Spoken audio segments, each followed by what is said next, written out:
Hi, I'm Ron, storyteller from Canada's Far West. Today's short story is The Grey Man. This is a nod to the master of horror, Mr. King. Quote, "Evil doesn't announce itself with thunder. It seeps in like fog through a cracked windowsill." Unquote. Port Alberni, 1974. It smelled like sulphur, wet cedar, and something that old-timers called the valley's breath. Some called it the smell of money. These folks were all wrong. And one unofficial rule every kid knew before they learned to ride a bike. Nothing good ever happens here, just like in Maine. That summer, children started walking into the fog, and coming back changed. Not hurt, not bruised, but empty, like houses with lights on, but nobody home.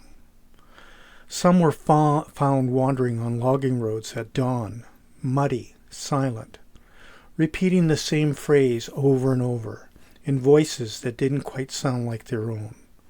The gray man wants to take away the pain. Adults called it heat stroke, sleepwalking, stress. But dogs knew better. Ranger, Mike Henderson's golden retriever, stopped drinking water from his bowl, and he wouldn't go near the back door after sundown, just stood there, hackles up, whimpering. Animals don't lie about what's coming. Here's what no one in town wanted to admit. The fog wasn't rolling in that summer. It was searching. It moved against the wind, climbing hills it shouldn't climb, reaching up side streets like fingers, testing doorknobs, watching windows. And in it, just at the edge of sight, if you stared too long, you'd see shapes. Children standing, smiling, beckoning. The old ones, they knew the stories. The ones Sarah's grandmother whispered after dark, about places where the world was thin, where something older than the cedars waited, something that wanted to do more than destroy you. It wanted to keep you. Mike, Sarah, and Jimmy went up into the part of the forest that the loggers never touched, where the ground doesn't echo right, where the trees grow in circles like they're guarding something. And there, they found where the fog was coming from. I'm not going to tell you what happened in that clearing, not here, because some doors, they shouldn't be described aloud. But I will tell you this. When Sarah Charlie stepped forward, when she pulled the knife wrapped in the red cloth from her grandmother's bag, the fog screamed.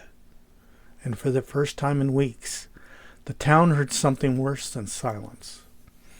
The official report said it was a gas leak, mass hallucination, a tragic accident. But Mike Henderson, he still checks the weather in Port Alberni every single day, even though he's lived in Calgary for 30 years. And Jimmy Kowalski, he still stands at the kitchen windows on foggy nights, watching the mist against the glass, listening, because of the gray man who still lingers just out of reach in the fog.